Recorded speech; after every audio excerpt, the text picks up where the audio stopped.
تو نقصان ہمیں ہوگا، فرانس کو کوئی نقصان نہیں ہونے لگا۔ جب بتایا کہ ہندوستان کی کوئی 600 سائٹس ہیں، فیک سائٹس، میڈیا سائٹس، جس سے وہ فیک نیوز اور پروپیگنڈا کر رہے ہیں پاکستان کے خلاف، تو یہاں بھی ہمیں پتہ چلا کہ 380 ہندوستان کے انڈیا کے گروپ تھے جو کہ واٹس ایپ سے فیک نیوز چلا رہے تھے کہ سول وار ہو گئی پاکستان میں۔ میرے پاکستانیوں، یہ جو پچھلے ہفتے حالات ہوئے، افسوسناک حالات، اس کی وجہ سے میں نے فیصلہ کیا کہ میں آپ کے سامنے آؤں۔ دیکھیں، سب سے پہلے آپ نے سب سے پہلے گھبرانا نہیں ہے۔ اب کیا میرا سوال یہ ہے کہ کیا فرانس کے ایمبیسڈر کو واپس بھیجنا فرانس میں اور ان سے سارے تعلقات توڑ دینا، کیا اس سے یہ رک جائے گا؟ کیا اس سے کیا تو کوئی گارنٹی ہے کہ اس کے بعد ان کی شان میں کوئی گستاخی نہیں کرے گا؟ کوئی گارنٹی ہے؟ اور 50 مسلمان ملک ہیں، کوئی بھی اس طرح نہیں کر رہا، کوئی وہاں کہیں مظاہرے نہیں ہوئے، وہ بھی نہیں کہہ رہے کہ ایمبیسڈر کو واپس بھیجو، تو اس کا پہلے تو کوئی فرق نہیں پڑنا لگا فرانس کو۔ لیکن میں آپ کو یہ بتاؤں، پاکستان کو کیا فرق پڑے گا؟ سب سے بڑا فرق یہ پڑے گا ہمارے ملک کو کہ بڑی مشکلوں سے ہماری معیشت اٹھ رہی ہے۔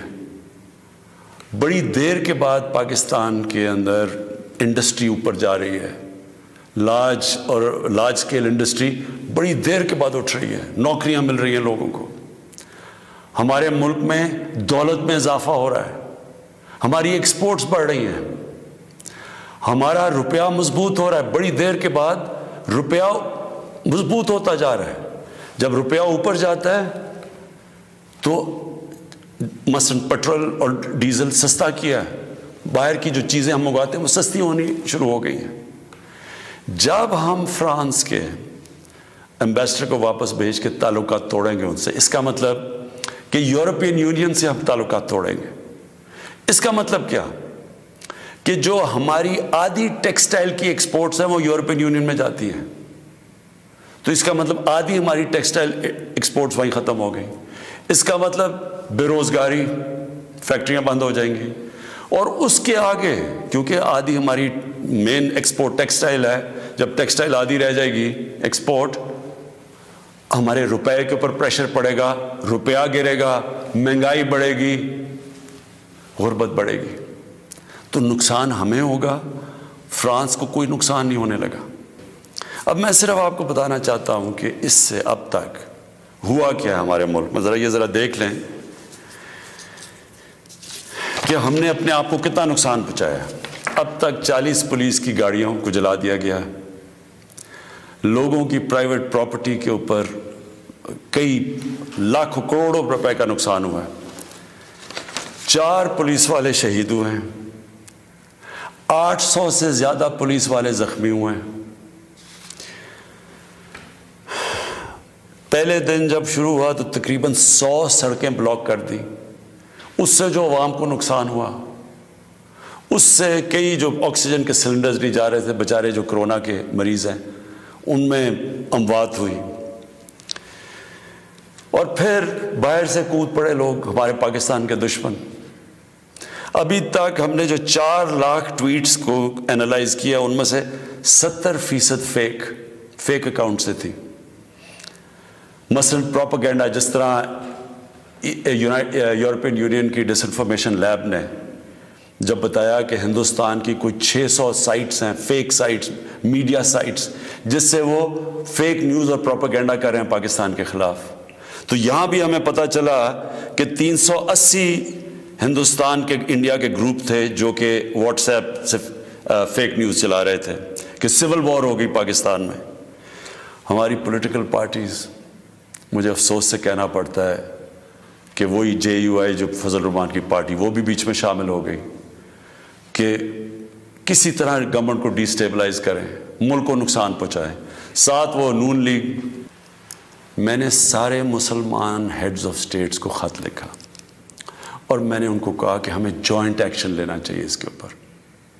اور اب میں آپ کو سمجھانا چاہتا ہوں میری اسٹریٹجی کیا ہے۔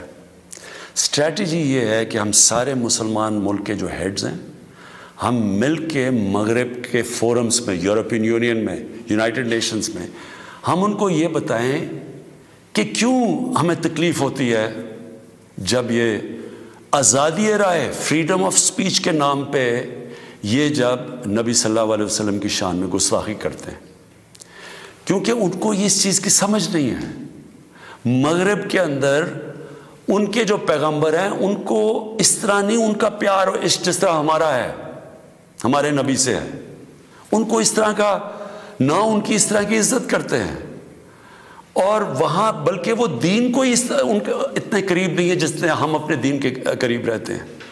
اس لیے ہمیں ان کو سمجھانا پڑے گا، اور سمجھائیں گے جب ہم مل کے اکٹھے کلیکٹیولی مسلمان دنیا کے ہیڈز آف سٹیٹس جب ہم بات کریں گے، جو میں یہ ہر جگہ جن فورمز پہ کہتا گیا ہوں، تب اس کا اثر ہوگا۔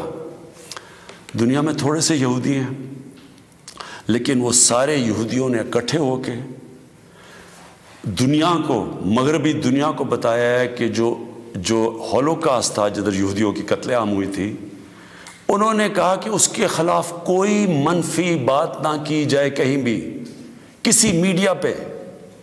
آج کہیں بھی، آج مغربی میڈیا جس میں ہولوکاسٹ کے خلاف کوئی بات نہیں کر سکتا۔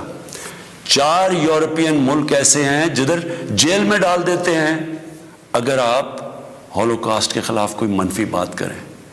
تو کیا ہم یہ نہیں ان کو باور کروا سکتے کہ ہمیں کتنی تکلیف پہنچتی ہے؟ اور یہ صرف، اور یہ ہم تب کریں گے جب ہم کلیکٹیولی مل کے کریں۔ اور میں آپ کو یقین دلاتا ہوں، کیونکہ میں مغرب کو سمجھتا ہوں، ان کو سمجھ ہی نہیں ہے اس چیز کی۔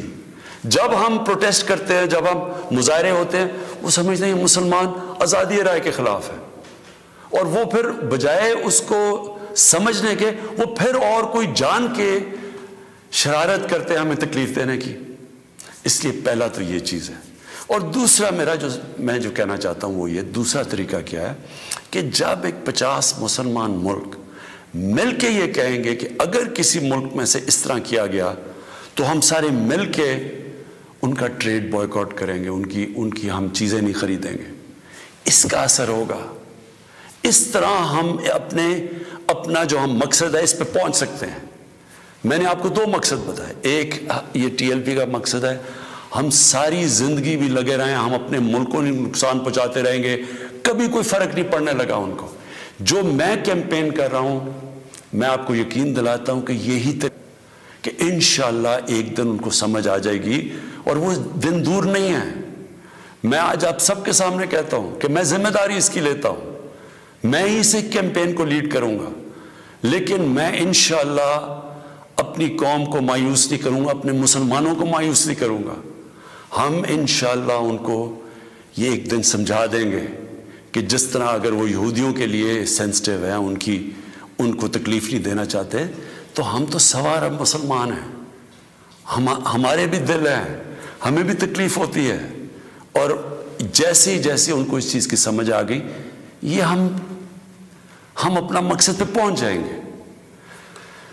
آخر میں اپنے علماء ان کو خاص طور پہ کہنا چاہتا ہوں کہ آپ کو اس میں ہمارے ساتھ مل کے، میرے ساتھ مل کے میری تائید کرنی چاہیے، ہماری مدد کرنی چاہیے، کیونکہ یہ جو چیزیں، یہ جو ہو رہے ہیں، ہمارے ملک کو نقصان پہنچ رہا ہے، اس سے تکلیف پہنچتی ہے۔ ہماری پولیس سے جو ہوا ہے، 800 پولیس انجر ہوئی ہے، ان کو کئی ہسپتالوں میں پڑے ہوئے ہیں، تو اس سے کس کو فائدہ ہوا ہے؟ کیوں ہندوستان کی یہ جو ویب سائٹس ہیں جو اس کے اندر کود پڑی ہیں، یہ دشمنوں کو فائدہ ہوا ہے؟ قوم کو کیا فائدہ ہوا اس سے؟ قوم کو تو صرف نقصان ہوا ہے، اور جو مقصد ہے ہمارا، اس سے تو اس پہ نہیں پہنچ رہے ہم۔ کوئی فرق نہیں پڑے گا کسی مغربی ممالک کو، جو مرضی ہم اپنا ملک کا نقصان کریں، جرم کہیں اور ہو، ہم اپنے اوپر خودکش حملہ کر دیں، یہ کون سی عقل اور سمجھ ہے؟ تو میں آپ سب کو کہوں گا، اپنی قوم کو کہوں گا کہ یہ ٹائم ہے اکٹھے ہونے کا۔ ہمارا ملک بڑی مشکلوں سے ایک اس طرف نکل رہا ہے کہ ہم اب اوپر آنے والے ہیں، ہماری معیشت اٹھ رہی ہے، لوگوں کو روزگار مل رہا ہے، ہمارا روپیہ مضبوط ہو رہا ہے،